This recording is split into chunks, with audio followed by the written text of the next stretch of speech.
የአማራ ህዝብ ህልውናን ለማስጠበቅ እያካሄደ ያለውን ትግል ወቅታዊ ሁኔታ ለመገምገምና የኛ ድርሻ ምን ሊሆን ይገባል በሚለው ላይ ለመወያየት አትላንታና አካባቢው የምትገኙ አማራዎችና የአማራ ህዝብ ወዳጆች በስብሰባው እንድትገኙ በአክብሮት ተጋብዛችኋል። በዚህ ህዝባዊ ውይይት ላይ ከአማራ ፋኖ ብሔራዊ ንቅናቄ አፋብን ሁለት ከፍተኛ አመራሮች አምባሳደር ብርሃነ መስቀል ነጋና ጋዜጠኛ አንሙት አብርሃም በእንግድነት ተጋብዘዋል። ቦታ ኢትዮጵያን ኮሚኒቲ 5616 ሜሞሪያል ድራይቭ ስቶን ማውንቴን ጆርጂያ 30083 ቀን ሰንደይ ወይም እሁድ ማርች 8 2 PM የአማራ ማህበር በጆርጂያ። ሰላም ጤና ይስጥልን ተመልካቾቻችን፣ እንደምን ዋላችሁ እንደምን አመሻችሁ። ከአንከር ሚዲያ ዝግጅት ክፍል ያክብሮ ሰላምታችንን እናቀርባለን። በወቅታዊ የኢትዮጵያ ጉዳዮች ላይ በማተኮር ከፖለቲከኛ ኢንጂነር ይልቃል ጌትነት ጋር የምናደርገውን ቆይታ ነው ለዛሬም ይዘንላችሁ የምንቀርበው።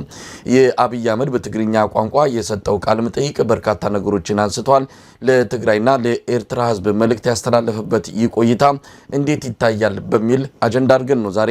ከኢንጂነር ይልቃል ጋር የምናነሳው። በኢትዮጵያ ወቅታዊ ሁኔታዎች ላይ ሌሎች አጀንዳዎችን በማንሳት ቆይታ የምናደርግበት ዝግጅት ይሆናል። መልካም ጊዜ።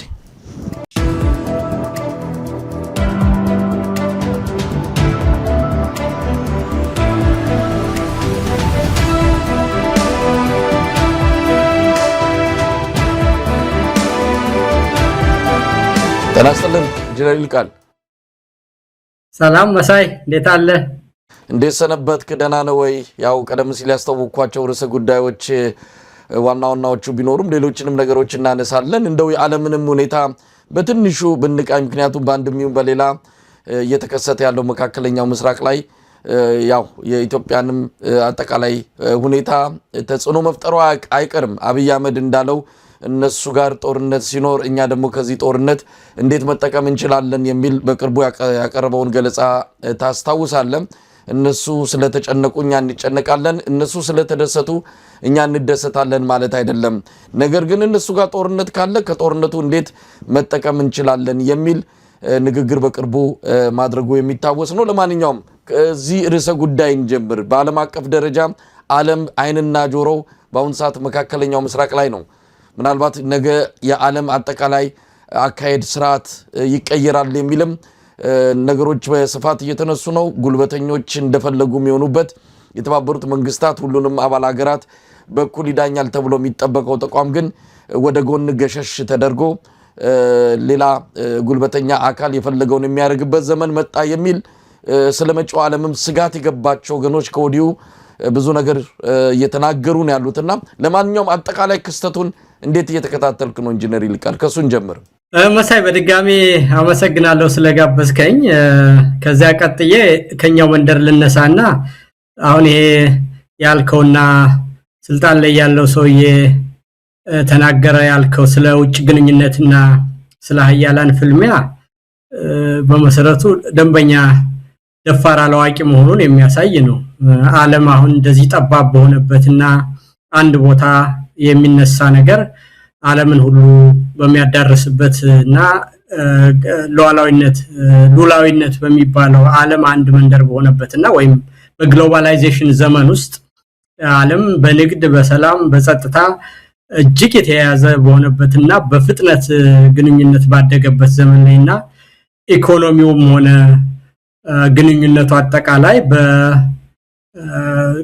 ምንድነው በመረጃ ግንኙነት ቴክኖሎጂ እድገት ላይ በተመሰረተ ዘመን ውስጥ አንድ ቦታ የሚደረግ ነገር ወይም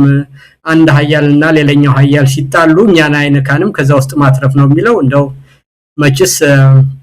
የድንቁርና ጥግ ሆኖ ነው የሚታየኝ ባጭር አነጋገር ማለት ነው። አሁን እኛ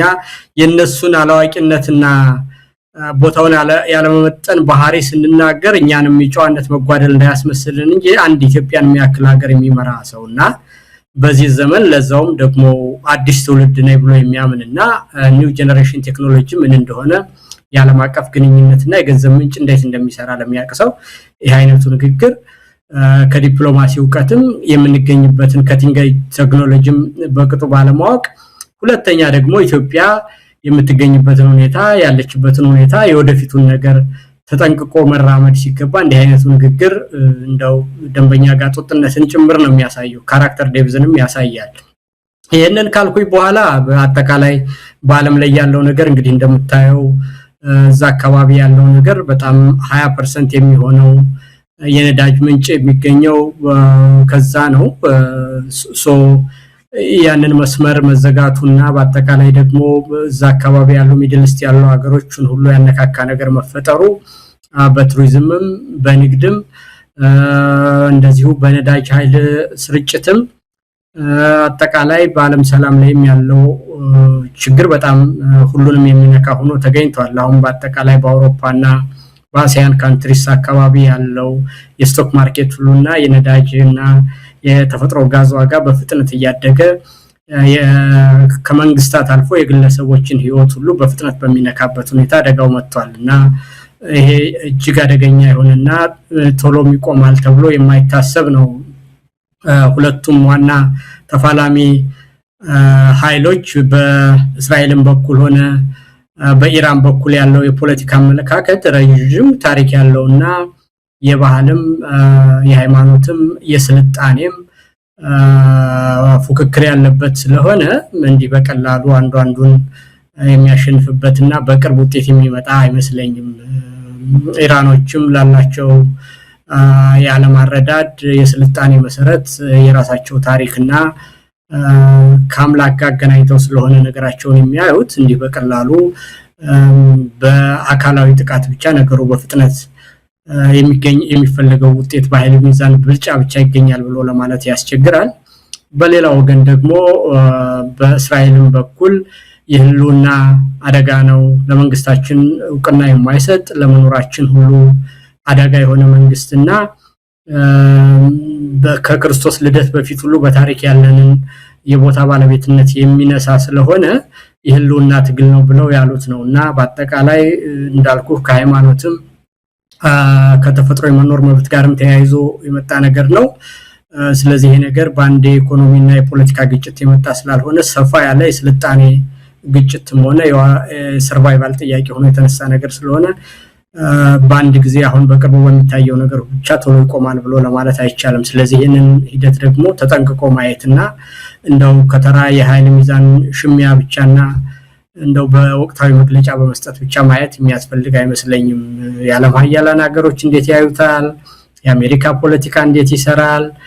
አሁን ያለው ወርልድ ኦርደር በምን ሁኔታ ያለ ነውና አዳዲስ አዳጊ ሀገሮችስ እንዴት ያዩት ነው የሚለው ብዙ ነገር የተከማቸበት ነገር ስለሆነ በጥንቃቄ በጥሞና ያዩ መራመድ ያስፈልጋል ብዬ ነው ማየው መሳይ ይልቃል እንግዲህ ያው አብይ አህመድ በጉዳዩ ላይ የሚይዘው አቋም ምን ይሆናል የሚለውን ብዙዎቻችን ስንጠብቅ ነበር እስካሁን ይፋዊ በሆነ መልኩ በአገዛዙ ሚዲያዎች ወይም ደግሞ በአገዛዙ የተለያዩ መንግስታዊ ተቋማት የተገለጸ የብልጽግና አቋም የለም ነገር ግን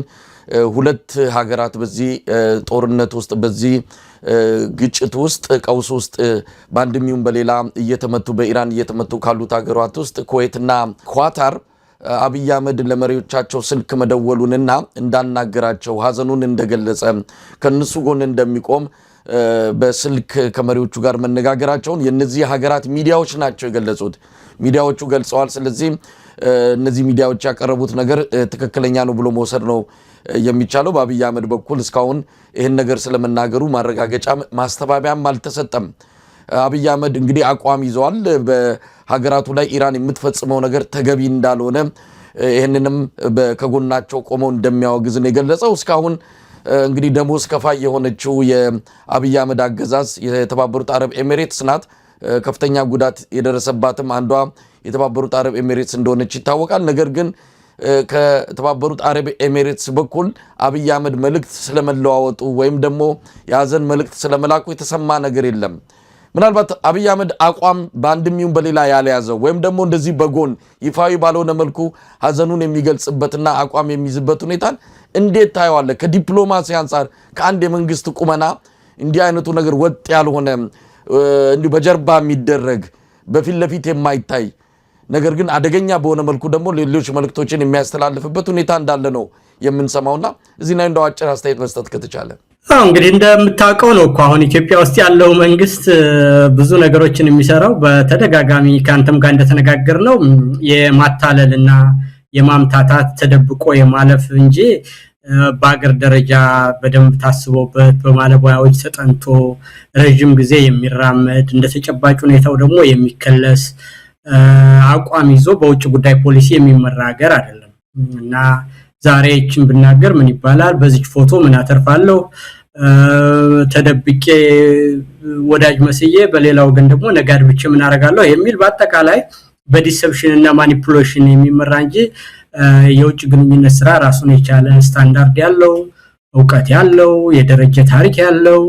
እርምጃውን በአግባቡ የታወቀ ሆኖ የሚሰራ ነገር መሆኑ በአሁን ባለችው ኢትዮጵያ ያለ ነገር አይደለም ስለዚህ ከሱ ብዙ ከዚህ የተለየ ነገር አጣብቅም ማታለል ነው አንዱን ካንዱ ማጋጨት በጀርባ መሄድ ፊት ለፊት ወዳጅ ነኝ ብሎ በጀርባ በኩል ሌላ ማለት ነውና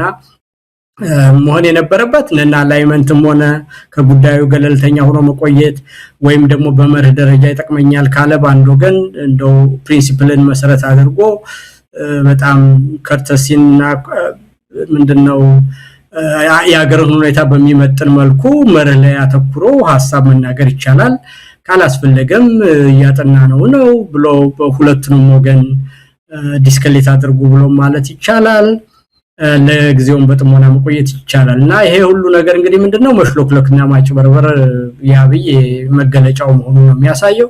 ይሄ ደግሞ በነገሮች እድገት በፊት ሲለው እንደነበረው እኛ እነሱ ሲጋጩ ምን እንሆናለን በዛ ውስጥኛ ምን ፈልገው ነገር ማትረፍ ነው የሚለው ያ ንግግር ባዶ መሆኑንና ዛሬው ነው በዋጋ ውድነትም ሆነ የሚይዘው አቋም የሚያስከፍል ሰዓት እንደሆነ እንጂ ዝም ብሎ ባለም ላይ የሚሆን ነገር ማለፍ የማይቻልና እንደዛ በስድነት የሚናገረው ነገር እንዳልሆነ በግልጽ ያሳያል ማለት ነው መሳይ ይልቃል እንግዲህ እስቲ ወደ ኢትዮጵያ ወቅታዊ ጉዳዮች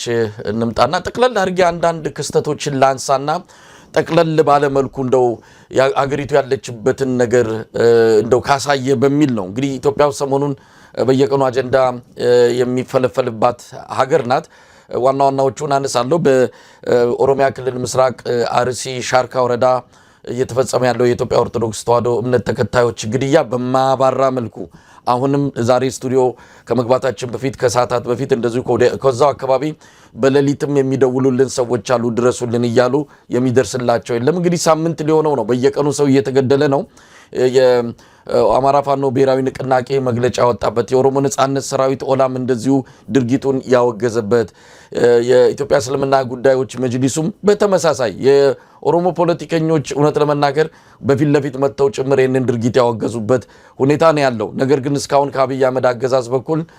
ስለ ሁኔታው የተሰጠ ያዘንም ይሁን የሌሎች ነገሮች ምንም ነገር የለም ያው በአብይ አህመድ የተጠለፈው የኢትዮጵያ ሰብአዊ መብት ኮሚሽን እነማን እንኳን እንደሆኑ ዕውቅና ባልሰጠ መልኩ ነው ሪፖርቱን ያቀረበው ድርጊቱንም ለኦሮሞ ነጻነት ሰራዊት ተጠያቂ አድርጎ ምርመራ አድርጊያለሁ በሚል ሪፖርት ያወጣበትን መግለጫ ተመልክተናል ከኢትዮጵያ ሰብአዊ መብት ኮሚሽን በእርግጥ ከዚህ በላይ የሚጠበቅ ስላልሆነ ብዙም ቁም ነገር የተሰጠው አይደለም ሌላው አብይ አህመድ እጁን ካስገባበት ከሱዳን ጉዳይ ጋር የተያያዘ ነው የሱዳን ባለስልጣናት ከኢትዮጵያ የመጡና በግዛቴ ላይ ጥቃት የፈጸሙ ድሮኖችን አይቻሉ ተመልክቻለሁ ብለው ክስ አቅርበው በማግስቱ እነሱም ተመሳሳይ እርምጃ በመውሰድ አመዳጋሎ ጦር ሰፈር ላይ ጥቃት መሰንዘራቸውን መረጃዎች ያመለክታሉ ስለዚህ በአንድም ይሁን በሌላ አንደኛው አካል የሌላውን ድንበር እየጣሰ ጥቃት መፈጸም መጀመሩ ምናልባት በሁለቱ ሀገራት መሃል ይፋ የሆነ ጦርነት ሊጀመር ይችላል የሚል ስጋት ያላቸው ወገኖች ኮዲው ሁኔታው እንዲረግብ ዓለም አቀፍ ጫና እንዲፈጠር እየጠየቁ ይገኛሉ ይሄንንም ነገር በዚህ አጋጣሚ ካነሳ ነው ሌላው በአማራ ክልል የሚካሄደው የሉና ተጋድሎ ነው ሁሉ ጊዜም የምናነሳው የአማራ ፋኖ ብሔራዊ ንቅናቄ በተለይም በጎንደር ያደረገ ያለው ትንቅንቅ በበርካታ ድሎች ታጅቦ እንደቀጠለ ይገኛል እንደው ጠቅለል አድርገ ኢትዮጵያ ምን ላይ ነው ያለችው እነዚህ ነገሮች እነዚህ ክስተቶች ሌሎችም አሉ እንደው ምን ላይ ነን ማለት እንችላለን ሀገር እየፈረሰ ነው ሀገር እየዳነ ነው ወይስ ምን ላይ ነው ያለነው ኢንጂነር ይልቃል መሳይ ካንተ ጋር በተደጋጋሚ ተነጋግረናል ምንም አዲስ የሚሆንበት ለህዝቡ ነገር ያለ አይመስለኝም ሁሉም ነገር በፊት በነበረው ሁኔታ እየሄደ ነው በአጠቃላይ ኢትዮጵያ መንግስት የለም ነው የምንለው ያለንበት የምንገኝበት ደረጃ አንድ መንግስት እየፈረሰ በምትኩ ደግሞ ሌላ ነገር ለመገንባት የሚደረግ ሂደት አለ በዛ ሂደት ውስጥ እንግዲህ መንግስት ከሌለ በአንድ በልኩ ስልጣን ላይ ያለው መንግስት በባህሪው በህብረተሰብ መካከል ባለው ስንጥቅ ውስጥ ኖራለሁ ብሎ አንድን ማህበረሰብ ካንዱ ጋር ማጣላት በሃይማኖት በአካባቢያዊነት በብሔረሰብ የማይገባበት ነገር የለምና በዛ ሂደት ውስጥ የሚያደርገው ነገር እንግዲህ ቅድም እንደገለጽከው አርሲ ውስጥ የተደረገው በሃይማኖታቸው የኦርቶዶክስ ተዋህዶ እምነት ተከታይ የሆኑ ሰዎችን በምን ያህል ሁኔታ አሰቃቂ በሆነ ሁኔታ እየታረዱ ነው። ይሄ አንድ ቀን ሁለት ቀን የሚባል አይደለም፣ በተከታታይ በአሰቃቂ ሁኔታ እየሆነ ነው። የሚደንቀው ነገር ደግሞ መሳይ ይሄ ሁሉ ነገር ሲሆን እንግዲህ በየትኛውም አካል ይደረግ በቃ ዝም ብሎ የተደራጀ ጥላቻ አክራሪ የኦርቶዶክስ ጥላቻ ያለበት ይሁን በመንግስት የተደረገው ይሁን በማንም ይደረግ ይሁን መጀመሪያ መንግስት የሚባለው አብይ የሚባለው እየተብለጨለጨ የሚታየው ይሄንን ስራ ሊሰራ ነው። ይሄንን ስራ ካልሰራ መንግስት ምን ያደርግልናል ነው ወይስ አለ ወይ? አብይ መንግስት ነኝ ማለት ይችላል ይሄንን እያደረገ አንድ ሰው በእምነቱ ምክንያት የሚታረድ ከሆነና ሞኖፖሊ ኦፍ ቫዮለንስ የመንግስት ነው ተብሎ መንግስት ተብሎ የተመሰረተበትን የመጀመሪያውን ስራ ካልሰራ አብይ መንግስት ነኝ እንዴት ብሎ ሊል ይችላል? ስለዚህ አለ እንዴት ሊባል ይችላል? ለፊት የሚታገሉትንና አቋም ወስደው የሚያደርጉትን አይደለም ነዋሪዎችን ያም ይሁን አያደርግም። ያጠፉትን ሰዎች ለፍርድ አቀርባለሁ ወይም እርምጃ ወስዳለሁ ወይም በሆነው ነገር ይቅርታ አድርጉልኝ በተፈጠረው ነገር በሌላ ሀገር ቢሆን እኮ ከስልጣን ይወርዳል። አንድ መንግስት በሚያስተዳድረው ሀገር ውስጥ በዚህ ደረጃ ሰዎች በማንነታቸው ከታረዱ መንግስትነት ተግባሬን አልፈጸምኩም ብሎ ከስልጣን የሚወርድበት ሁኔታ ነው። ይሄ ነገር በሌላ ሀገር ቢሆን ነው ማለት ነው። አብይ ግን እንደው ምክንያቱም ህዝብ ማለት የሱ መጫወቻ ዕቃ ነው። መጫወቻ ዕቃ ስለሆነ የኔን ስም አጠፋችሁብኝ ብሎ ይናደድ እንደሆነ እንጂ በመሞታችሁ እናንተ በመሞታችሁና ወሬ በመሆኑ ነው የሚናደደው አብይ። ለምን የሱ ንግስናና የሱ ክብር ወሬ በመሆኑ እሱን ስለሚረብሽ። ስለዚህ አሁን ኢትዮጵያ ውስጥ መንግስት አለና ድሮ በመናውቀው የመንግስት አሰራር የመንግስት ስልጣን የሚመነጨው ከህዝብ መሆኑ የህዝብን መብት እስካላከበረ ድረስ ደግሞ ያ ኮንትራት በጊዜውም ሆነ ባለጊዜው የሚወርድ መሆኑን የሚያሳየው የመንግስት አስተራር አሁን ኢትዮጵያ ውስጥ የለም መሳይ ቶታሊ የለም። እና እነዚህ አሁን አንተ ያልካቸው ማሳያዎች ሁሉ አጠቃላይ የሆኑት ነገሮች የመንግስት አለመኖርንና ለዛ ደግሞ ቶሎ ብሎ መንግስትን የመተካትን ኃላፊነት የመስራት ስራን ሴንስ ኦፍ አርጀንሲው በጊዜ ለኝም መንፈስ መሰራት እንዳለበት በግልጽ ያሳያል የሚል ነው። እኔ አጠቃላይ ግምገማያ በዛ ደረጃ እንጂ በተናጠል የኑሮ ውድነቱንም ብታየው አጠቃላይ አሁን አንተ የገለጻልካቸው ከጎረቤት ጋር ሊፈነዳ ያለውን ጦርነትን ብትየው አገር ውስጥ ያሉትም ለህሉና የሚታገሉት ኃይሎች ያስመዘግቡ ያሉትን ኃይልና እንዲሁም በጋራ ለመስራት እየፈጠሩት ያለውን ነገርም ብታየው በኑሮ ውድነቱ ደረጃ ያለውን ብታየው እንዳልኩ ደግሞ የተደራጀ ሌብነትና ወንብድና በመንግስት መዋቅር ውስጥ ይፋ መሆኑን ሁሉ እንዲሁም ደግሞ ስልጣን ላይ ያሉት ሰዎች ያዶአን ባል አስመልክቶ የሚያወሩትን ነገር ስታይ መንግስት እንደሌለ በግልጽ የሚያሳይበት ደረጃ ላይ ደርሰናል የሚል ካልሆነ በስተቀር ሌላ ምንም እንደው የተለየ ምንናገረውና እንዴት እንደዚህ ሆነብን ብለን የምንለው ነገር አይደለም መሰለኝ የምናቀው ነገር ነው። ለዚህም ነው እያንዳንዱ ሰው በየጊዜው እየሞተ ወጣቶቹ ብዙ የራሳቸው የግል ኃላፊነትም ሆነ የቤተሰብ ኃላፊነት እያላቸው አድገው ያላበቁ ልጆች እየሞቱ ያሉት ይሄንን ነገር መለወጥ ለነገ የማይባል ስራና ትልቅ ኃላፊነት የሚጠይቅ ትልቅ መስዋዕትነት የሚጠይቅ በአንጻሩ ደግሞ የሚያኮራ ተግባር ነው ብለው ወጣቶች እየተቀጩ ያሉትና ህይወታቸውን እየሰጡ ያሉትም ይሄንን ነገር መለወጥ ለነገ የማይባል ነገር ስለሆነ ጊዜ በኋላ ባደረ ቁጥር እንደምታየው ዜጎች በጅምላ በማንነታቸውና በሃይማኖታቸው የሚታረዱባት ሀገር ስለሆነች ይሄንን ቶሎ መልክ ማስያዝ ተቀዳሚ ስራ ሆኖ ብቻ መሰራት ያለበት ይመስለኛል እንጂ በመንግስት ደረጃ ከጎረቤቶቹ መጣላቱ በሱ ላይ ያለው ነገር ሁሉ ያመጸ ዙሪያውን ጎረቤት እንዳነቀው መሄጃ እንደጠበበው ለማነሳሳት ብሎ የሚጠቀምበት ነገር ሁሉ ፕሮፓጋንዳው ሳይነሳ እየሞተ እንዳለ በይፋ የምናውቀውና እናንተም ደጋግመን የተነጋገርንበት ስለሆነ እንደው ያብይን ባህሪና ያደረገ ያለው ነገር ብዙ ለመናገር አፒታይት የሚሰጥ አይደለም መሳይ። እንግዲህ ኢንጂነር ቃል ሰሞኑን አብይ አህመድ በትግርኛ ቋንቋ ቃለ መጠይቅ ሰጥቷል። በዋናነት ያነጣጠረው ኤርትራና ህወሓት ሰዎች ላይ ነው። እንግዲህ የትግራይን ህዝብ አንጀት ለመብላት ይመስላል እኛ ምንም አላረግናችሁም ምናልባት ቃለ መጠይቁን ካልተከታተልኩም አንዳንድ ዋና ዋና ሐሳቦችን አነሳለሁ። በዋናነት የተፈለገው በትግራይና በህዋቶችና በኤርትራ ሰዎች መሃል ተፈጠረ የተባለ ግንኙነት አለ ጽምዶ የሚባል ያንን አፈርሳለሁ ብሎ ብዙ ነገሮችን ሞክሯል። አሁን ደግሞ እስቲ በቋንቋቸው በሚገባቸው በሚሰሙት በቀላሉ ማስረዳት ከቻልኩ ብሎ ይመስላል። እንግዲህ ምናልባት የሱን ስነ ልቦና ብዙም እንደው የተወሳሰበ አይደለም። በጣም ቀላል የሆነ ማንም ተራሰው ሊያስብ የሚችለው ነገር እያሰበ ነው እንግዲህ ውሳኔዎችን ፖሊሲዎችን ወደ ተግባር የሚቀይረው። ለማንኛውም በዚህ መልኩ የትግራይን ህዝብ ልብ አገኛለሁ ያለም ይመስላልና አንዳንድ ነገሮችን ለማስረዳት የሄደበት ርቀት የሚያደክም ነው። የኢትዮጵያ ህዝብ በቅርበት የሚያውቀው የትግራይ ህዝብ ደግሞ እሳቱን አይቶ በደንብ የተረዳውን ክስተት አብይ አህመድ የሆነው በዚህ ምክንያት ነው በሚል ለማስረዳት ሲደክም ነው በቃለ መጠይቁ ያየ ነው። እንግዲህ ቃለ መጠይቁ በዋናነት የህዋትን ሰዎች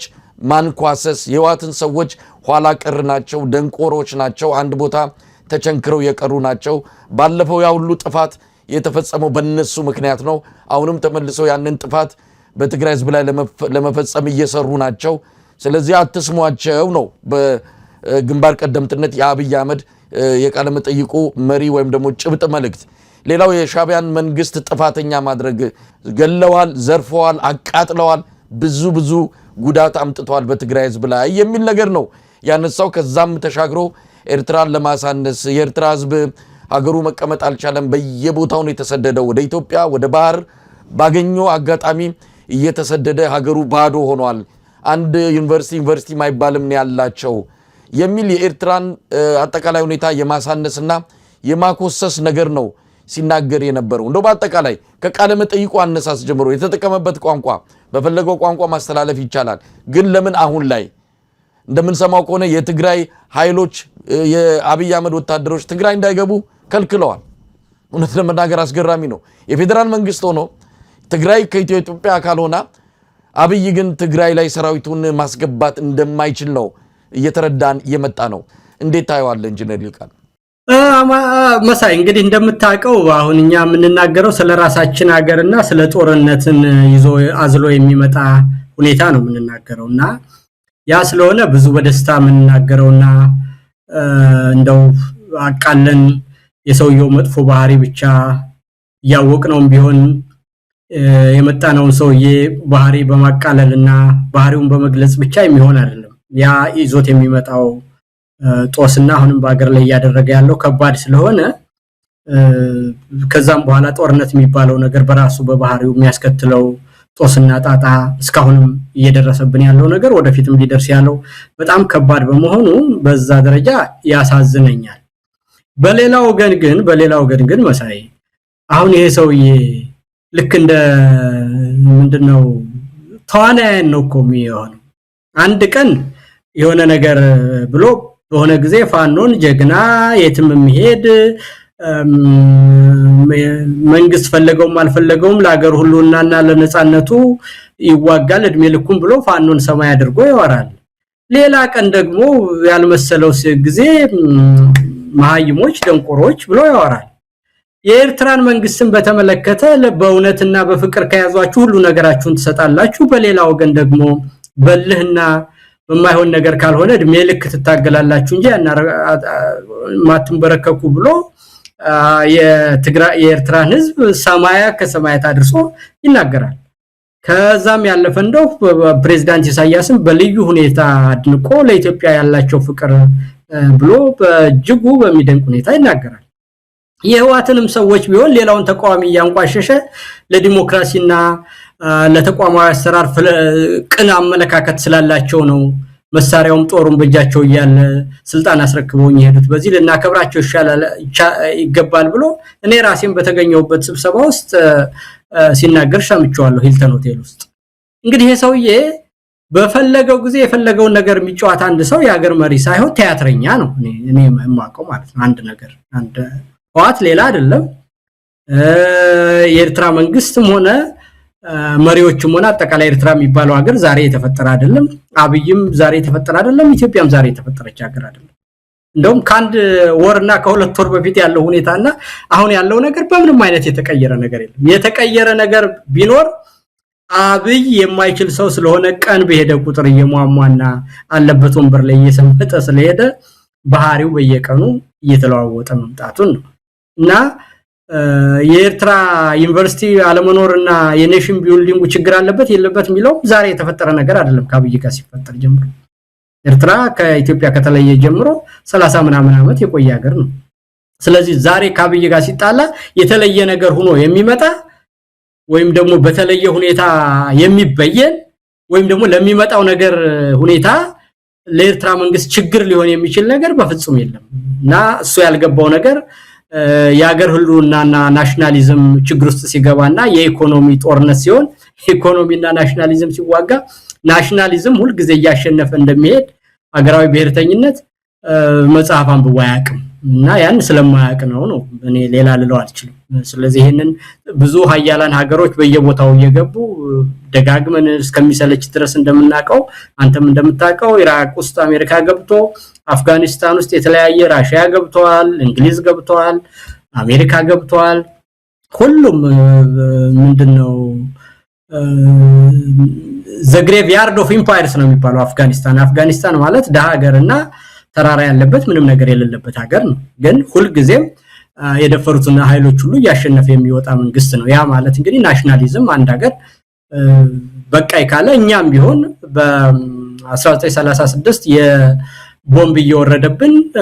የመርዝ ጋዝ እየወረደብን ከ5 ዓመት በኋላ ለአስጨራሽ ጦርነት ጣሊያንን ያሸነፍ በጦር መሳሪያና በኃይል ብልጫ እኛ ትልቅ ስለሆነ አይደለም። ከጣሊያን ጋር በነበረን ጦርነት ለነሱ በአውሮፕላንና በጋዝ መርፍ በሜካናይዜሽን ነበር የሚዋጉት አይደል? እኛ በቁመ ጠበቀ ነው እና ሙልጭ ያለ ደሃነን በዛን ጊዜ በነበረው ሁኔታ በዛ ጊዜ ውስጥ ያሸነፍ ምን ስለሆነ ነው ካልከኝ የሀገራዊ ብሔርተኝነት ሳለና አንደፈርም ባይነት እውነት ከኛ ጋር ነው የሚል እምነት ስላለን አሁንም ቢሆን ይሄንንም የኢትዮጵያንም ኢኮኖሚ ቢሆን አብይ የፈጠረው አይደለም። አብይ እየበላው ያለ ያመሰው ያለ እየገደለው ያለ እንጂ አሁን ለተቀመጠበት ወንበር ላይ ያበቁትም ሆነ ይሄንን ኢኮኖሚ ያፈሩት ህዋቶች ናቸው። እሱ አይደለም ከሆነ ኢህአዴግ ነው። ግን ኢህአዴግ በራሱ ጊዜ ለውጥ ማድረግ አልችል ብሎ ሶሻል ዴቨሎፕመንት እና ፖለቲካል ዴቨሎፕመንት ያለውን ነገር አድርጎ ያለው አዳዲስ ኃይሎች በተፈጠሩ ጊዜና ያለው ሶሻል ሲስተም አልሰራ ሲልና ፖለቲካል ኢንስቲትዩሽንስ በነበረው ሁኔታ መልስ የማይሰጡ መሆኑን ሪፎርም ማድረግ ሲገባው በራሱ ጊዜ ደርቆ በመቅረቱ ሲሞት አብይን የወለደ ሁኔታ ነው የተፈጠረው እና የዛ በስባሽ ፖለቲካል ዲኬይ ውጤት እንጂ አብይ በራሱ ስትራቴጂ ነድፎ እንደምታየው የውጭ ግንኙነትን ያሻሻለበት የሀገር ኢኮኖሚን ያሻሻለበት ሰላምና መረጋጋትን ያመጣበት የሀገርን ደህንነት ያስተካከለበት በህብረተሰብ መካከል ያለን መስተጋብር ያስተካከለበት ምንም አይነት ፖሊሲ ኑሮት ሳይሆን የዛ የፖለቲካል ዲኬይ ውጤት ሆኖ በአንጻሩ ግን ያንንም ደግሞ በተለይ የግል ባህሪው በጣም ግልብና ያልተረጋጋ ሰው በመሆኑ ያንን የባሰ ሀገርን ሊያጠፋ የደረሰበት ሁኔታ ነው ያለውና በዛ ደረጃ ስታየው አሁን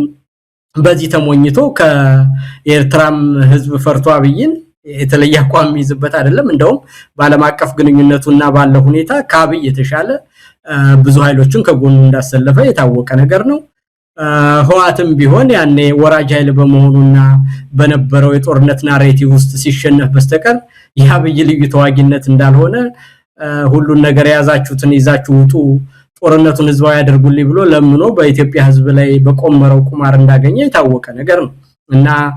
እነዛ ሁሉ ኃይሎች ግን አሁን በአጠቃላይ የአብይ መጥፎነትና ምንነት ታውቆ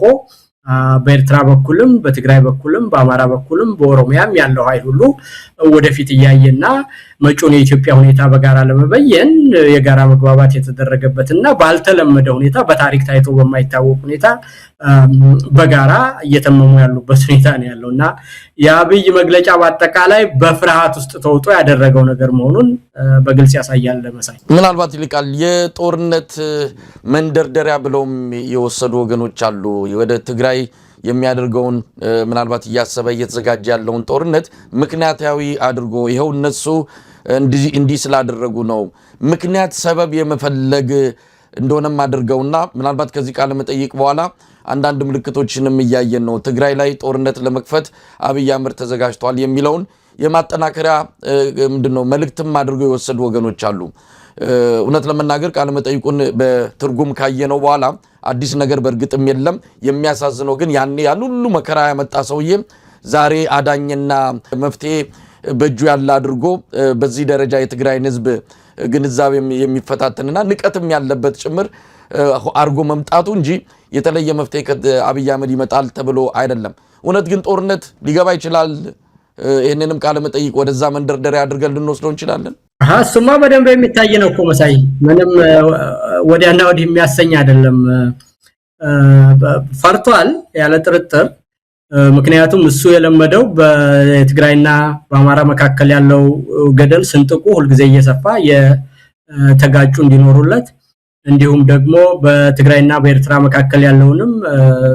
መጫወቻ አድርጎ ያለውን ቁስል እያሻሸ ለሱ መኖሪያ ለማድረግ የኦሮሞንም ህዝብ አንዴ የሰሜን ኃይል መጣልህ እያለ ሊያስፈራራ፣ ሌላ ጊዜ ደግሞ እኔ ከሌለሁ ይሄንን ስልጣን ታጣላችሁ እያለ ያደናገረ በዛ ውስጥ ሊኖርበት የፈለጋቸው የመኖሪያ ስንጥቆች ሁሉ እየተደፈኑ ስለሆነ በዛ ውስጥ ተጨንቋል። ግን ያንን ለማስፈራራትም ሆነ በውጤት በጠመንጃ ለውጠዋለሁ ለማለት የያዘው ሪቶሪክ በግልጽ የሚያሳይ ነው። አሁን እኮ ኤርትራን ለመውረር የሚያደርገውን ነገር ሁሉ በአደባባይ አንዳንድ ሰዎች እንደሚነግሩኝ እኔ የነሱ ሚዲያ ልከታተለው ባድዋ ባል የሚደረገው ከበሮ ድለቃ ልክ መጨረሻ አካባቢ በደርግ ዘመን የነበሩት ፕሬዝዳንት የኢትዮጵያ መሪ መንግስቱ ኃይለማርያም ሲናገሩት የነበረውን ነገር አይነት ንግግር ነው። ልክ ተማሪዎችን መጨረሻ አካባቢ ዩኒቨርሲቲ ተማሪዎችን ለማዝመት ሲናገሩት የነበረውን አይነት ንግግር ነው አሉ ባለስልጣኖቹ በየቦታው የሚናገሩትና እንግዲህ ያ ዘመን ሌላ ነው፣ አሁን ያለው ሁኔታ ሌላ ነው። ከሁለት ዓመት በፊት የነበረው የኃይል አሰላለፍ የሚታወቅ ነውና በዛ የሚያነሳሳው ህዝብም ሆነ የህዝብ ግንኙነት ስራ የለም። ግን ጦርነት ለማድረግ እንደፈለገ ሞቢላይዜሽኑም አለ። መሳሪያ ለመግዛት የሚያደርገው ነገር ሁሉ በይፋ ያም እንደ ኃይል ማሳያ እንደ ሾው ፎርስ እንዲቆጠርለት በይፋ የጦር ስምምነት ያደረገ ሁሉ አዘርባይጃን ያለው ሁሉ ነገር ያደረገው አትችሉኝም መጣሁላችሁ ነው ለማለት ነው። ያም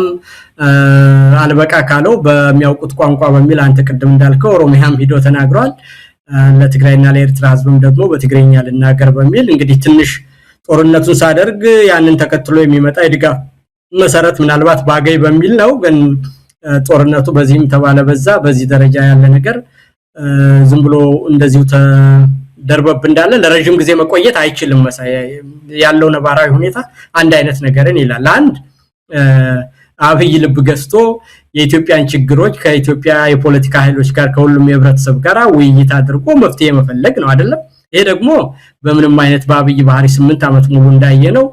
ያሉትን የሀገሪቷን ችግሮች ህዝብን ለመሰንጠቅና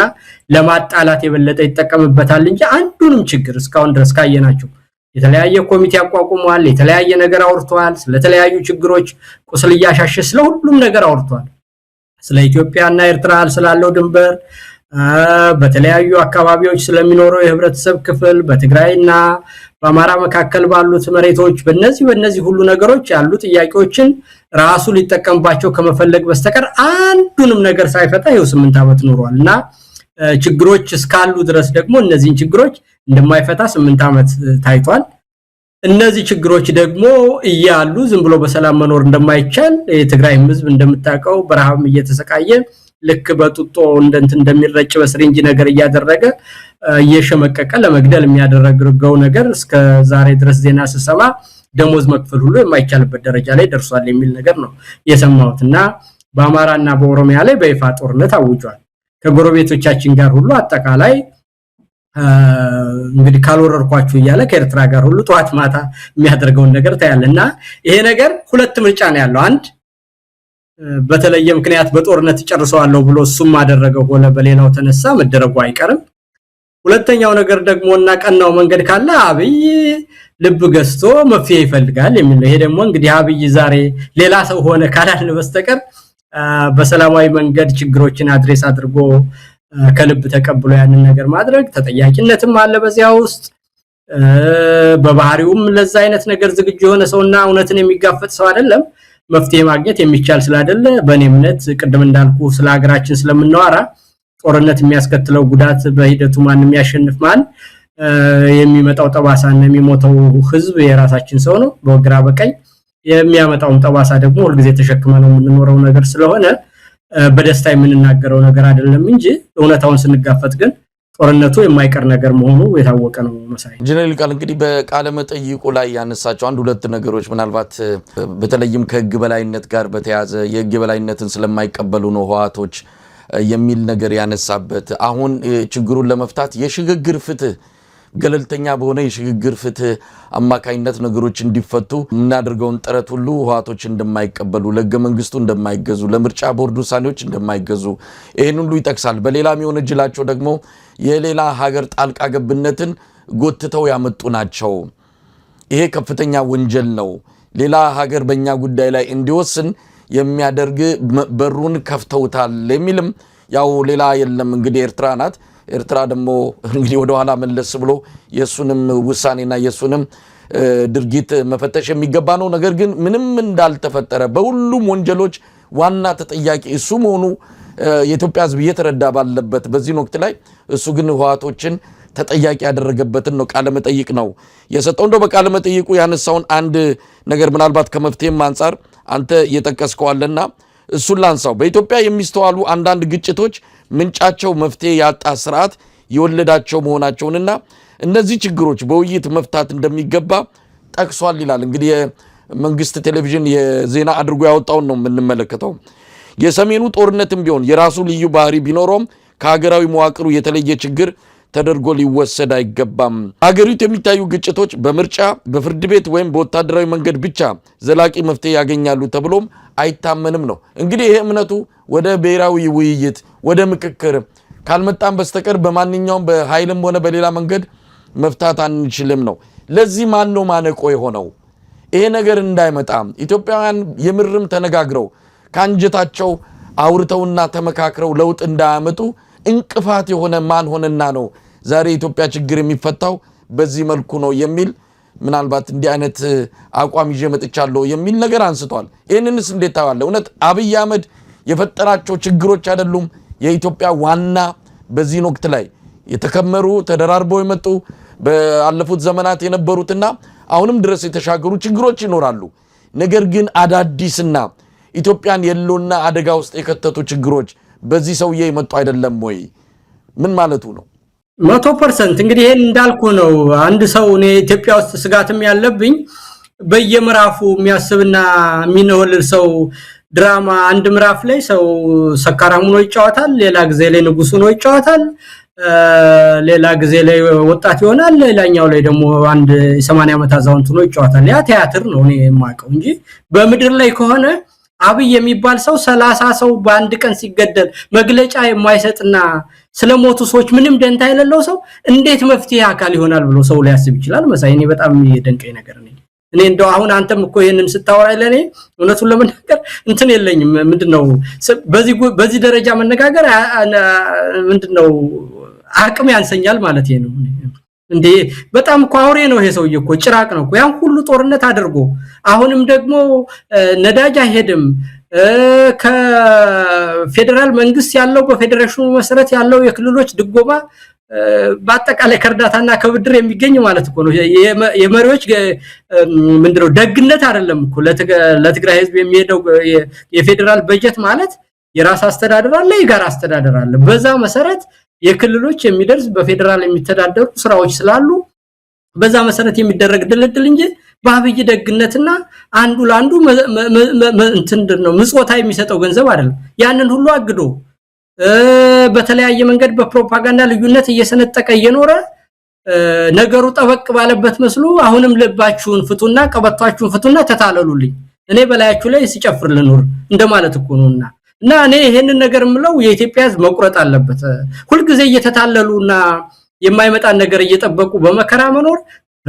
በጣም ያስጠቃን ነገር ነው እኔ ጠመንጃ ነክቻ አላቅም መሳይ በህይወቴ ማለት ነው ግን የማይሆን ነገርና እውነታው ደግሞ ያንን የግድ ካለ መውጫ መንገዱ ያ ብቻ ይሆናል ማለት ነው እንጂ አብይ አሁን ደግ ሰው ሆኖ ዛሬ እስከ ትናንትና ድረስ እንደው እውነተኛ ሰው መሆኑን ለማሳየት ሰው ሲሞት እንደ ሰው አያሳስብም ነገ ይሄንን ነገር ባለመናገር በታሪክ ፊት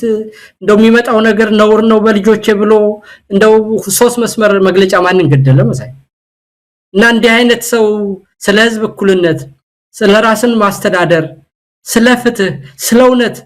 መሰረት ኑሮት አሁን ይሄንን በኢትዮጵያ ውስጥ ጥንቅጥ ነገርና ያንዣበበ ቀጠናዊ ይዘት ያለው ነገር አብይ ፈተዋል ብሎ የሚያስብ ሰው አለ ቀድሞ ነገር ለምን ይፈጠራል እስቲ አማራ ላይ ጦርነት ለምን ያውጃል በኦሮሚያ ውስጥ ያለው ነገር በእንጭጩ በተግባባበት ሁኔታ መፍታት እየቻለ ይሄን ያህል ሰፊ መሬት እስከሚያካልል ድረስ ከየት መጣ ምንም ነገር እኮ የታጠቀ ሰው አብይ እስከሚመጣ ድረስ በኢትዮጵያ ምድር ላይ አንድ ታጥቆ የሚንቀሳቀስ እዚህ ግባ የሚባል ነገር የለም ኤርትራ ውስጥ ከነበሩት 200 እና 300 ሰዎች ታጥቀው ካሉ ከሚባለው በላይ ይሄ እንግዲህ እናንተ የኖርንበትና ምናቀው ታሪክ ነው አሁን የሁሉ ህዝብ ታጥቆ አማራ ውስጥ ይሄ የምታየው ኦሮሚያ ውስጥ ይሄ የምታየው አንድ ክልል በሙሉ በዚህ ደረጃ ትግራይ በዛ ደረጃ ሆኖ በአፋር የምታየው ነገር በቤንሻንጉል የምታየው በጋምቤላ የምታየው በሶማሌ የምታየው ነገር ደቡብ ኢትዮጵያ በየጊዜው በየአካባቢው በሚኖር ግጭት የሚሞተውን ሰው ሁሉ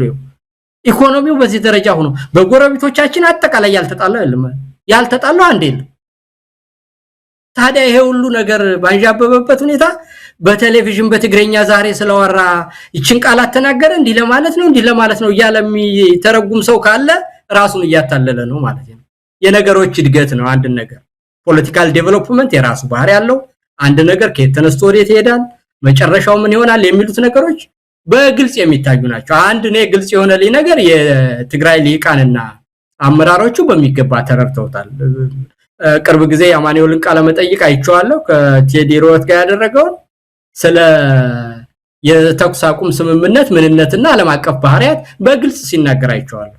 አንድ ተስማምተው ወደ ተሻለ ነገር ያን የተኩስ አቁም ስምምነት ወደ ፖለቲካ መፍትሄ ያሳድገውት ወደ መፍትሄ ሊሄድ ይችላል ሁለት ደግሞ ያ የተባለው የተኩስ አቁም ስምምነት ስላልተከበረ ተመልሶ ወደ ጦርነት የሚገባበት እድል ሁለት ናቸው ምርጫዎች ነው ያለው ያንን ግን በማይበት ጊዜ አሁን ወደ ሰዓት በሚባለው የወታደራዊ ቋንቋ ወደዛ ደረጃ የደረሰበት ነው ለጦርነት ሞቢላይዜሽኑ በፍጥነት ተካሂዷል የሚጀመርበትን ሰዓትና ሁኔታ ካልሆነ በስተቀር የጦርነት ዝግጅት እንዳለና ባንድ በሆነች ምክንያትና አጋጣሚ ጦርነቱ ሊፈነዳ እንደሚችል በትግራይ በኩል ያለው ነገር ግልጽ ዝግጅትና ሊመጣ እንደሚችል የማወቅ ነገርና ነገሩን የመተንተን እንዳለ ተረድቻለሁና በዚህ ደረጃ ነው እንደውም አንዳንድ የሚያሳዝኑኝ ከሱ ጎን ነው ይሄንን ነገር ወዲያ ያያሉ በአብይ በኩል መፍትሄ ይገኛል ይያሉ መጀመሪያ የኤርትራ መንግስት ጦርነት እንደሚያነሳ አድርገው የኤርትራ መንግስትኛን ጦርነት አንተ ጋር በተደጋጋሚ እንደው የሚወርበት ምክንያታዊም ነባራዊም ፖለቲካዊም ታሪካዊም ምክንያት የለውም የኤርትራ መንግስትኛን በጦርነት ሊወረን የሚችል የለም ስለዚህ የኢትዮጵያና የኤርትራ ጦርነት ካለ በአጠቃላይ በአብይ ወራሪነት ነው እሱንም በግልጽ ነግሮናል ብለን ስንናገር በተደጋጋሚ ይሉ የነበሩት ነጌታቸውም ሆነ ጀነራል ጻድቃን የሚነሳው ጦርነት የትግራይን የጦርነት አውድማ ለማድረግ ነው ሻቢያም ከትንኮሳ ያቆም ይያሉ መግለጫ ሲሰጡ ነበር አሁን ግን ሻቢያ ምንም የሚያነሳው ጦርነት የለም አብይ ተነስቶ ሊወር ስለሆነ ትግራይ የጦርነት አውድማ ቢሆንም ችግር የለብንም ይያሉ በትግራይ ላይ እርምጃ ይወሰድልን ይያሉ የሚያወሩት እዚህ ያሉ ሰዎች ሆነዋል ማለት ነው ይሄንን እና እኔ እንደውም የሚገርሙኝ ይሄን ያህል የጦርነት አውድማ ሆኖ ሲደበደብ አብይ የጦርነት አውድማ ቢያደርገው የትግራይ ምድር ምንም ችግር የለውም ሻቢያ ያደርጋል ብሎ ነበር ሻቢያ ካላረገ ግን ችግር የለውም አብይ ሲያረግ ግን በቃ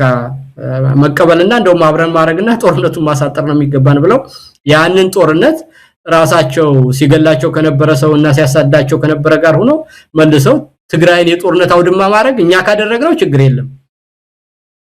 ሻቢያ ቢያደርግ ነበር አታደርጉ ያልናችሁ እንጂ እኛ የጦርነት አውድማ ብናረጋችሁ ግን ካብይ ጋር ሆነን ችግር የለም ብለው ካብይ ጋር ሆነው የሚጀጃሉ ኋላ ቀር ቁሞ ቀር እድሜ ልካቸውን ከነሱ ጋር አይደለም የኖሩት ሲሸነፉ ተባረው አብይ ጋር ጥገኝነት ጠይቀው መተው ኋላ ቀር ምናምን ይላቸው እነሱ ኋላ ቀር ከሆኑ ወጣቱ የነሱ ሊቀመንበር ሆኖ ጌታቸውን ገፍንገፍ ሲል እድሜ ልኩን የኖረው ከነሱ ጋር ምን ሊባል ነው ኋላ ቀር እንደውም እሱ ነው ስልጣንና አንተን ፈልጎ ከነሱ ጋር እስከዛሬ ድረስ እስከሚያባረሩት ድረስ እነሱ ጋር ነበር ኋላ ቀር መሆናቸውን ያወቀው አብይ ጋር ሲጠጋ ነው እና ይሄ የሚያሳዝነኝ ይሄ ነው እንደውም ጦርነትን ልክ እንደ ጨዋታና እንደ ውሃ መረጫጨት አይተው የትግራይ ህዝብ በሙሉ ዛኔ ያለው አሁን ብትወደውም ባትወደውም የትግራይ ህዝብና ቲዲኤፍ ነው ስልጣን ላይ ያለው ህዋት ነው እዛ ስልጣን ላይ ያለው ከዛ ኃይል ጋር የሚደረግን ጦርነት ከኋላ ቀርነትና ከምናምን አድርጎ ለአብይ ጦርነት የፖለቲካል ፍሬሚንግ ሲሰራ ይውላል ማለት ነው ከጎረቤቶቻቸው ጋር ሁሉ የተጣላውን ያንን የአብይን ቆሻሻ ፖሊሽ እያደረገ ኢትዮጵያን ለጦርነት ያሟሟቃ ይገኛል ማለት ነው እና ይሄን እንደ ቀላልና እንደ ተራ ነገር እንዳያደርጉት በአጠቃላይ ከትግራይም ህዝብ ከአማራም ህዝብ ከኦሮሞም ህዝብ አጠቃላይ ከኢትዮጵያ ፍላጎት በተቃራኒ በመጨረሻው ሰዓት ከአብይ ጋር ቆመው የድራማው መጠናቀቂያ ላይ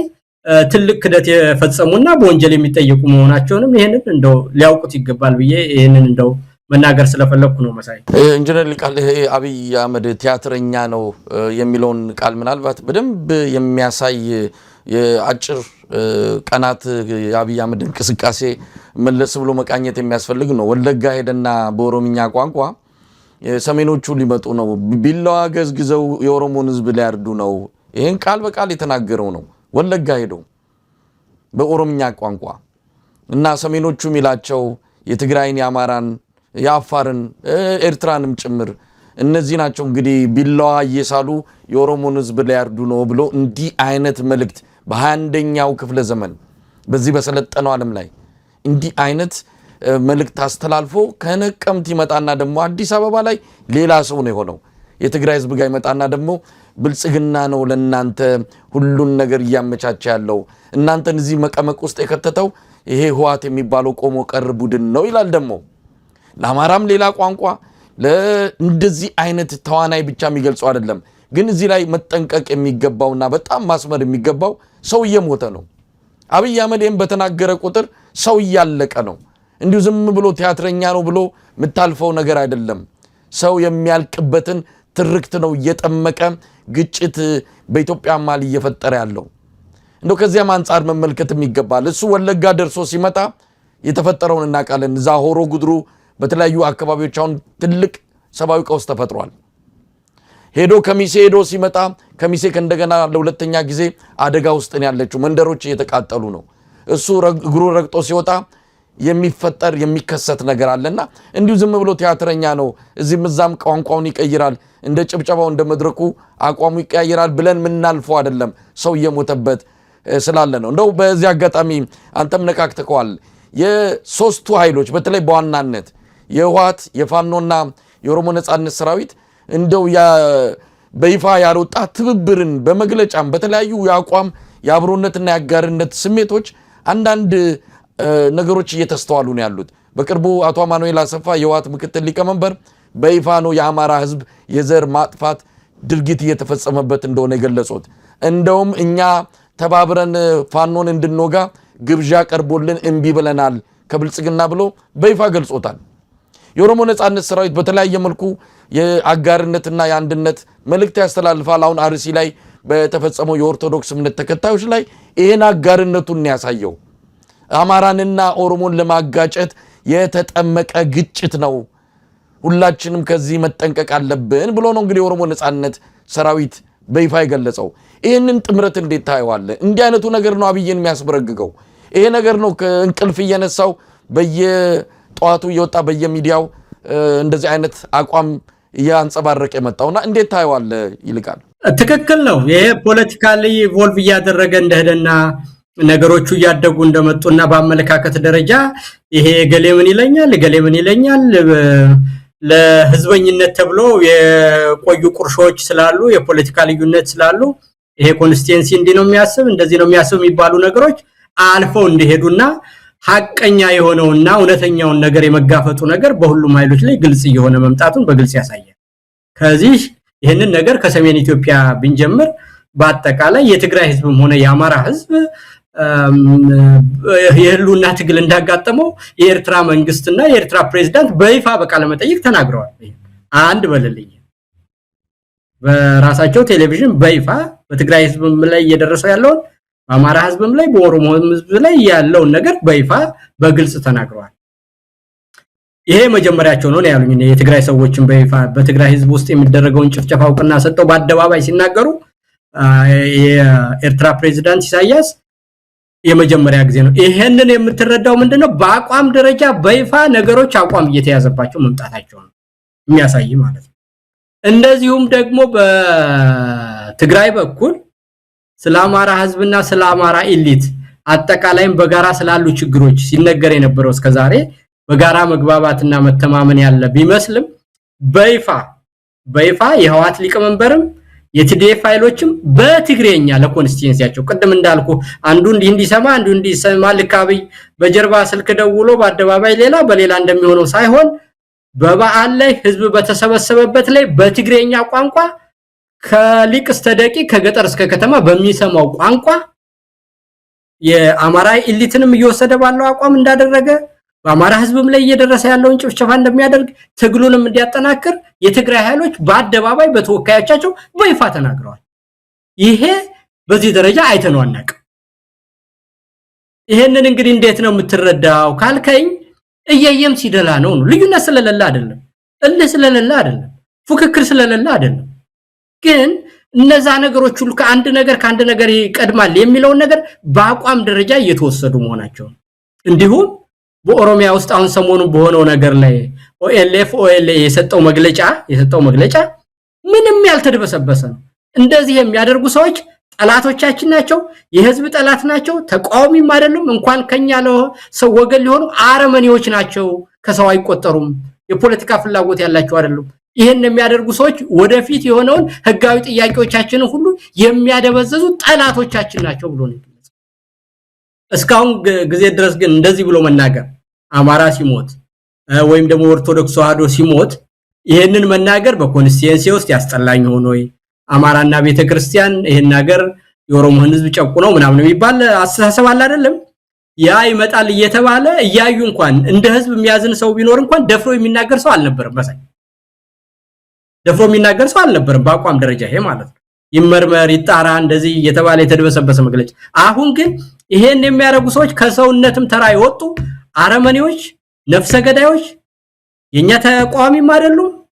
የኛ ወዳጅም አይደሉም፣ ጠላቶቻችን ናቸው። ይሄን የሚያደርጉ ሰዎች የት ልንሄድ ነው? ህዝባችን ነው እዚህ ውስጥ የሚኖረው ኦሮሚያ ውስጥ የሚኖር ኦሮሞ ያልሆነ ህዝብ ሁሉ ህዝባችን ነው፣ ከዚህ ጋር ሊያጣሉ ነው የሚል ግልጽ መግለጫ ነው የሰጡት። ወደፊት ጥያቄዎቻችንንም ከህዝብ ጋር ተባብረን መፍትሄ እንዳናገኝ የሚያበላሹ ጠላቶቻችን ናቸው ነው ያለው። እንደዚሁም ደግሞ የፋኖች መግለጫ በየጊዜው የምትሰማው እኛ የህልውና ትግል ነው ያለብን እንደ አማራ የምንኖርበት ሁኔታ እስከተመቻቸልን ድረስ ወደፊት በሚሆነው ሁኔታ በኢትዮጵያ ውስጥ የሚሆኑ የብሔር ብሔረሰቦች በጋራ ቁጭ ብለን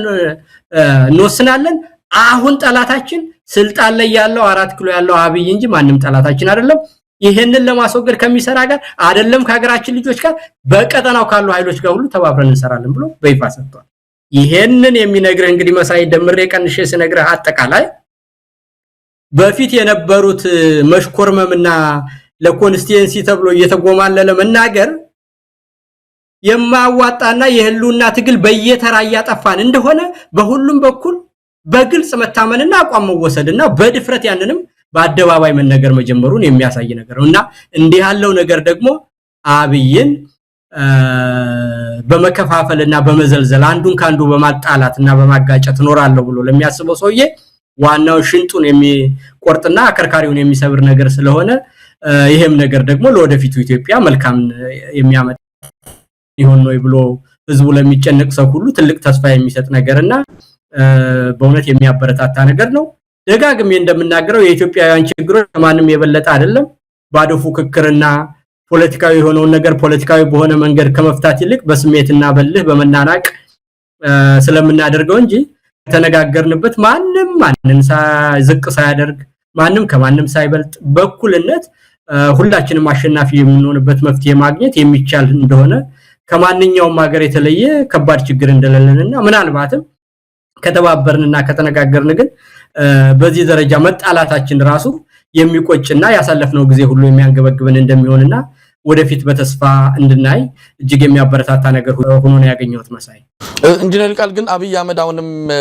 ካርድ አለው መጫወቻ ካርድ እንዳለው ከሰሞኑ ከወልቃይት ራያ ጉዳይ ጋር በተያዘ የምርጫ ቦርድ ውሳኔን እንደዚህ አይነት ሰሞኑን ግርግር እንደነበረ መቼም ታስታውሳለህ። በግራ በቀኝ የአብይ አህመድ እንደ ምርኩዝ የሚጠቀምባቸው ከብልጽግና በላይ የሚጮሁ የትግራይ እነ ስምረት እነ ጌታቸው ረዳ በዛ በኩል እነ አብን አሉ። አዳማቂ ሆነው ይህንን አጀንዳ የፍጥጫ በሁለቱ ማህበረሰቦች መሃል በሁለቱ የኢትዮጵያ ህዝቦች መሃል ግጭት እንዲፈጠር ይህንን አጀንዳ ይህንን ካርድ መዞታል። አሁን እውነት ለመናገር ካርዱን ጥሎታል። ምናልባት ይሄ ካርድ ለአብይ እድሜ ያራዝምለታል ወይ ስልጣኑን ጥሙን ቆርጦ ልንሰናበተው እንችላለን የሚለውን ወደፊት የምናየው ሆነው ግን በተወሰነ ደረጃ ይህን ካርድ እየተጠቀመበት ነው። በወልቃይት በኩል እነ ኮሎኔል ደመቀ የዚህ አጃቢ ሆነው ብልጽግና ነው ለወልቃይት መልስ የሚሰጠው ብለው ቲሸርቱን አድርገው ከብልጽግና ጎን እንደሚሰለፉ አቋማቸውን ጥርት አድርገው ግልጽ አድርገው መምጣታቸውም በተወሰነ ደረጃ ለአብይ አህመድ የሚጠቅመው ሆኖ ነው የተገኘው። ለማንኛውም ይሄስ ካርድ ምን ያህል ሊጫወትበት ይችላል? በመጨረሻት ያተርፋል ወይስ ይከስርበታል? የነቃ ከሄደና የፖለቲካ እድገት ከመጣ በማጭበርበሪያዎች ሁሉ እየተገለጡና ህዝብ የጋራ ግንዛቤ እያገኘ ስለሚመጣ ምንም የሚያመጣው ነገር የለም። አሁን እንዳልኩ በኢትዮጵያ ውስጥ ያሉ ችግሮች ሁሉ አብይ እስካለ ድረስ መፍትሄ እንደማያገኙ አቋም ተወስዷል። ይሄ ደግሞ በተግባር 8 ዓመት ሙሉ ታይቷል። ያሉትን ነገሮች ሁሉ ልዩነቶችን በአውራጃዊነትም በብሔረሰብም በሃይማኖትም ህዝብን እየከፈፈለ ይሄ ፓትሮኔጅ እና ክላይንትሊዝም ያለበትን ስርዓት መስርቶ በትናንሽ ጥቅም ላይ የተመሰረተ እንጂ ሐሳብ ያለውና በፖለቲካ የሚያድግ ድርጅትም ሆነ ግለሰብ በፖለቲካ እንደሌለ ለውጥ መምራት አንድ ሐሳብ ይጠይቃል፣ ድርጅት ይጠይቃል፣ ያመለካከት ሽግሽግ ይጠይቃል፣ ኮንስቲትዩንሲ ይጠይቃል። ይሄ ሁሉ ነገር የሌለው ነው መሳይ አጠቃላይ አሁን ይሄ ብልጽግና የሚባለው ስብስብ ምንም በዚህ ግባ የምትለው በአገር ደረጃ የአገርን ችግሮች የሚፈታበት ሁኔታና የማህበረሰብንም እድገት ሆነ ያሉትን ችግሮች የሚረዳበት መንገድ በምንም አይነት እዚህ ግባ የምትለው ነገር የለምና አብይ ስልጣን ላይ እስካለ ድረስ እንደምናየው ይሄ ንግግር ብቻ አይደለም ክሊሼ እንዳይሆን ሁልጊዜ ችግር እየተባባሰ መስማት የማንፈልገውን ነገር ሁሉ ጆሮ ጭው የሚያደርግ ነገር የምንሰማበት እንጂ መፍትሄ ስናገኝ አላየንም። እንደገና እንደውም ምዕራፉን እየቀየረና የኃይል አሰላለፍ ለውጥ አድርጎ መልሶ ጦርነት ያደረ የመጣበት ሁኔታ ነው ያየነው እና የሱ ደጋፊ የሆነ ሁሉ ከቁጥጥሩ እየወጣ አጠቃላይ በአማራ የምታየው ነገር ይሄ ሁሉ የታጠቀ ሰው እየተፈጠረ ከትግራይ ውስጥ እንደዚህ የሆነ በኦሮሚያ እንደዚህ የሆነ ያ በድንበር አካባቢ ያሉ ነገሮችን ይዞ መጫወቻ በማድረግ እቆያለሁና ጫዋትበታለሁ የሚለው ካርድ እንዳልከው የተቃጠለ ካርድና ጊዜው ያለፈበት ነገር ስለሆነ ይሄ ደግሞ በፖለቲካ እንደተቀደመና የተደረጉት ያመለካከት ሽግሽጎች ያላሰባቸው እንደሆኑ በግልጽ የሚያሳይ ነገር ነው መሳይ። ጀነራል ምናልባት እንደው ቀደም ሲል ያነሳውት አንድ ሐሳብ ነበረ በተለይ ከአድዋ በዓል አከባበር ጋር አሁን ብልጽግና የኢትዮጵያን ሕዝብ አንቀንቅበታለሁ ከጎን ያሰልፋለሁ ብሎ የበዓሉን ታሪካዊና አጠቃላይ ገጽታ በቀየረ መልኩ አድዋ ማለት አሁን በዚህ ዘመን ላይ ይሄንን ታላቅ አፍሪካዊ ድል ዳግም ኢትዮጵያ ማምጣት ከተፈለገ አሰብን ወይም ደግሞ የባህር በር ባለቤት መደረግ አለብን ወይም ደግሞ ያንን በማምጣት ነው ልናካክስ የምንችለው አድዋ የሚደገመው ባህር በርን በማስመለስ ነው የሚል ትርክ ታዘጋጅተዋል። ስለዚህ ወጣቱን በዚህ እየቀሰቀሱ ነው። ቀደም ሲል አንተ አንስተዋል። አሁን አዳነች አቤቤ ሰሞኑን በአዳራሽ ውስጥ ወጣቶችን ሰብስባ እኛ የአድዋ ልጆች ነን ተዘግቶብን አንቀርም ብላለች። እንግዲህ ምን ያድርጉ ተዘግቶበት መፈናፈኛ ያጣ ህዝብ ሄዶ አሰብን እንዲያስመልስ በዚህም የአድዋ ልጆች ናችሁ አድዋን ደገማችሁ የሚል ታሪክ እንዲጻፍለት የተዘጋጀ አንድ አካሄድ አለ። ይህንን የሚቃወሙትን ባዳና ባንዳ የሚል ታፔላ አዘጋጅተው እሱን እየለጠፉ ነው። ይህንን ፊልድ ማርሻል ብርሃኑ ጁላም በዚሁ በአድዋ በዓል አከባበር ላይ ተናግሮታል። ያው የአድዋ በዓል አሁን ከህዝብ ተነጥቆ ለመከላከያ ተሰጥቶታል። የህዝብ በዓል መሆኑ ቀርቶ የብልጽግና በዓል ሆኗል። ስለዚህ ይህንን አጋጣሚ የአድዋን በዓል ከአሰብ ማስመለስ ከባህር በር ወደ ኢትዮጵያ ማምጣት ጋር አያይዘው ከዚህ ውጭ ያሉትን ሰዎች እንደዚሁ የሚወርፉበት የነሱ ደጋፊዎች ብቻ ሳይሆኑ በዙሪያቸው ያሉ ምንጣፍ ጎታች ፓርቲዎችም ጭምር አሰብን ወይም ደግሞ የባህር በርን የማይጠይቅ የፖለቲካ ፓርቲም ካለ ከፓርቲነት መሰረዝ አለበት እስከማለት የደረሱበት ሁኔታ ነው አሁን ያለንበት የሚያሳየው። ለማንኛውም ይሄን እንዴት ታየዋለህ? ወጣቱን እየቀሰቀሱበት ነው። ባህር በር ማግኘት ከአድዋ ድል ጋር የሚስተካከል ድል ነው። እንግዲህ የአድዋ ድል የወረራን የመመከት ነው። አሁን እናደርጋለን የሚሉት ደግሞ ወረራ መፈጸም ነው። የሚገናኝም አይደለም። የበዓሉን ስሜት የበዓሉን አጠቃላይ ታሪካዊና አብዛኛውን ሁኔታ የሚያጠፋ አካሄድ ነው የተያያዙትና ከዚህ አንፃርስ ወጣቱ ምን ማድረግ አለበት? ምን ማለት ይቻላል? እንደው ኢንጂነር ይልቃል ይሄ በእውነት ከጠየቀኝ አይደለም መሳይ እንትን አይለኝም። ምክንያቱም አሁን በኢትዮጵያ ውስጥ ያለው ኢትዮጵያ ናሽናሊዝም ሳይሆን አይደንቲቲ ፖለቲክስን ሰማይ ደርሶ ደግሞ በአይደንቲቲ ፖለቲክስ እና ሌላኛው ናሽናሊዝምን ጠፍቶ የመጣ ነገር ስለሆነና አሁን በኢትዮጵያ ቦዲ ፖለቲክስ ውስጥ ያለው ነገር ሌላ ነውና ሁለተኛ ነገር በፖለቲካ ደረጃ ስታየው ተደጋጋሚ እንዳለው አንድ ሀገርን ሌላው ሀገር ወሮ በቁጥጥር ስር መዋልና ቦታ መንጠቅ በምንም አይነት በአውሮፕላንና በአየር በመደብደብ የሚገኝ ነገር እንዳልሆነ በቪየትናም አሜሪካ የሆነውን ነገር ደጋግመን ተናግረናል። በአፍጋኒስታን 20 ዓመት ቆይተው የሆነውን ነገር ሁሉ አይተን ያለ ነገር ነው። በሌላው ግን ደግሞ በዛኛው በኩል የህልውና ትግል ሲሆንና ናሽናሊዝም ሲሆን የማይቻል ነው። ኢትዮጵያ ውስጥ ደግሞ አሁን ባለው ቦዲ ፖለቲክስ ውስጥ ያለው ነገር የአይደንቲቲ ፖለቲክስ እንጂ ኢትዮጵያ ናሽናሊዝም አይደለም እና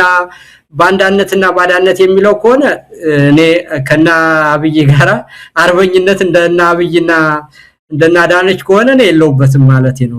በዚህ ዘመን ባዳና ባንዳ ከሚባለው ወገን መሆን ነው የምፈልግ እኔ ማለት ነው። አሁን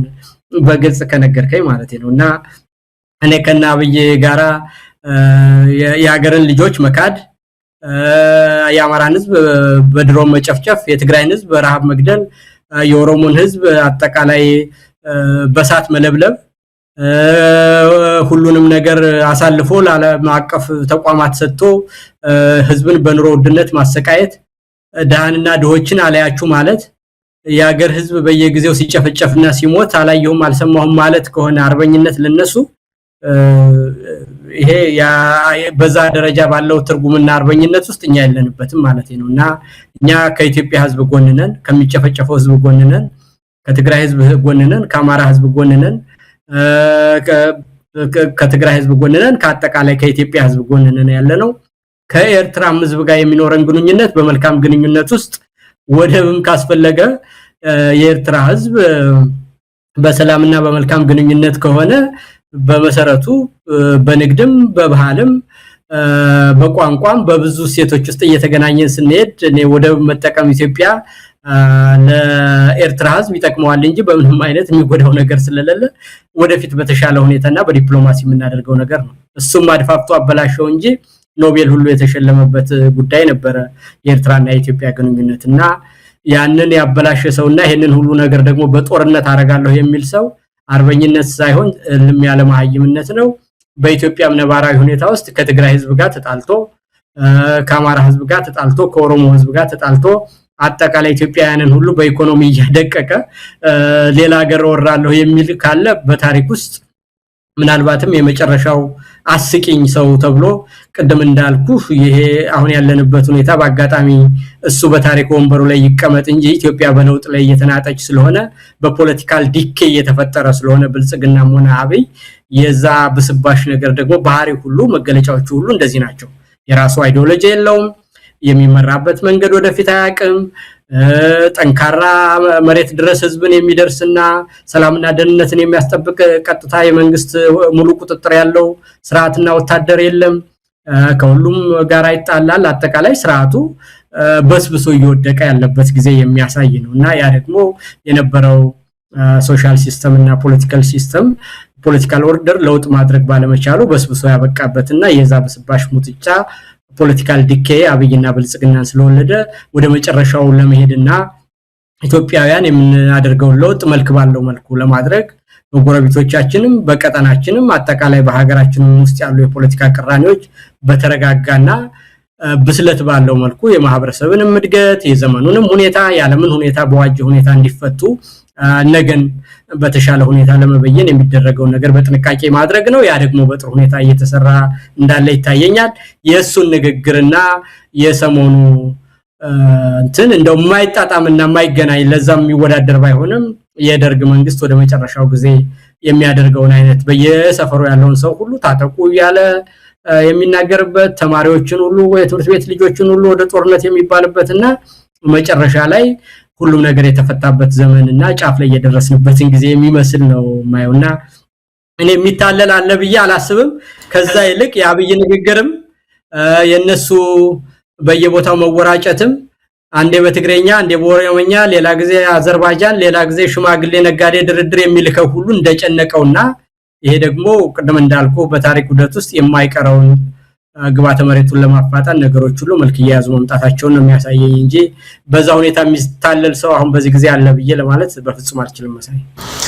ቃል እንግዲህ ለማጠቃለል ያለ ምናልባት ምን ልናይ እንችላለን በቅርቡ እንግዲህ ነገሮች በጣም በፍጥነት እየተበላሹበት ነው ያለው አብይ አህመድ የምርጫው ነገር የምታቀው ነው ዝርክርክ ብለዋል ምርጫ የሚካሄድባትም ሀገር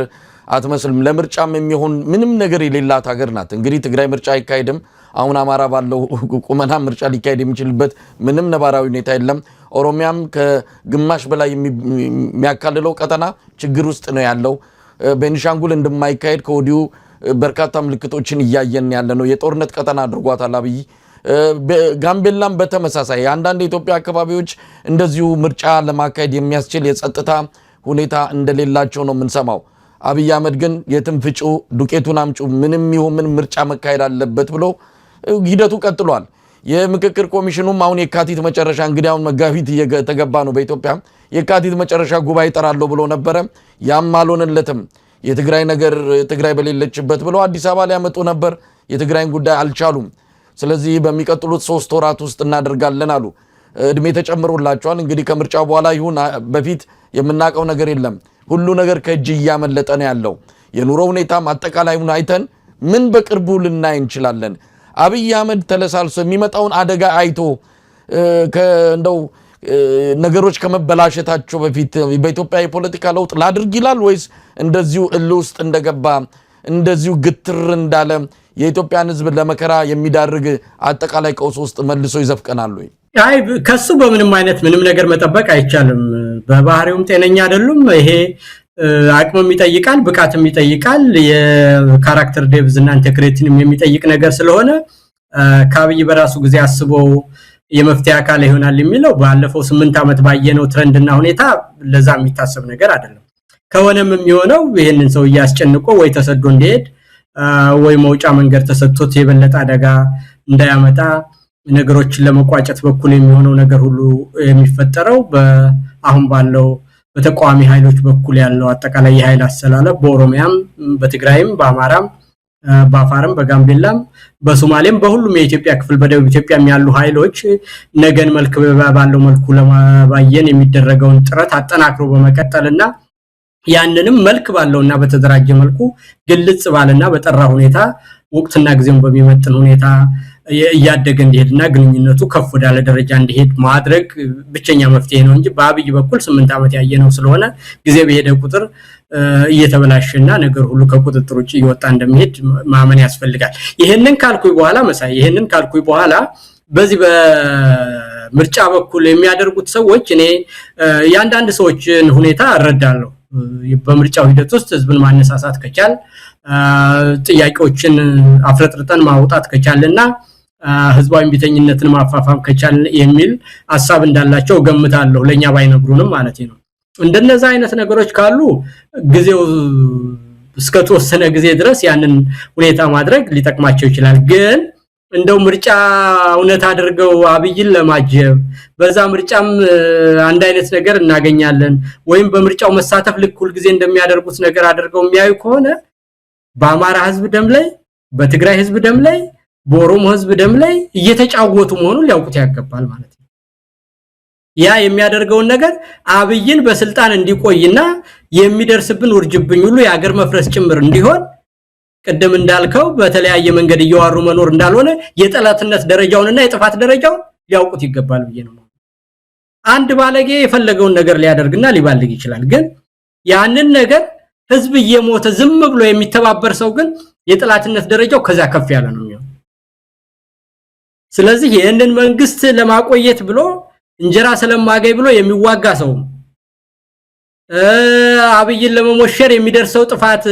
የሚደርሰው የቦምብ ውርጅብኝ ትምህርት ቤት የማይሄዱ ህፃናት የተፈጠረው ነገር የደረሰው የኢኮኖሚ ቀውስ በቀጠና ሁሉ የደረሰውን ነገር እንዲቀጥል ለማድረግ እልህ ተጋብተው የሚያደርጉ ሰዎች ሁሉ የሚያደርጉትን ነገር እንደው ግለሰቦችን እና አንዳንድ ሰዎች ጋር ባላቸው ሽኩቻ ብቻ ያያሰቡ እንደ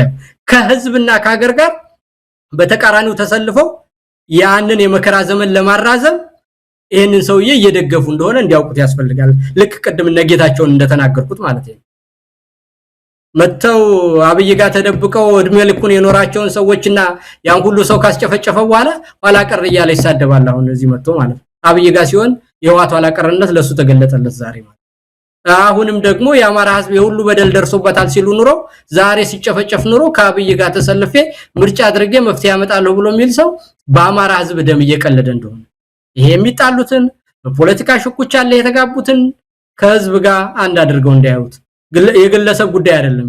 ከሚጠሉት ሰው ጋር አይደለም እገሌ መሪ ሆኖ ወይ ከሚል አይደለም የመንደር ሽኩቻ አይደለም እንደ ህዝብ እንደ ሀገር እንደ ብሔርም አማራ በገባበት ነገር ላይ እየቆመሩ መሆኑን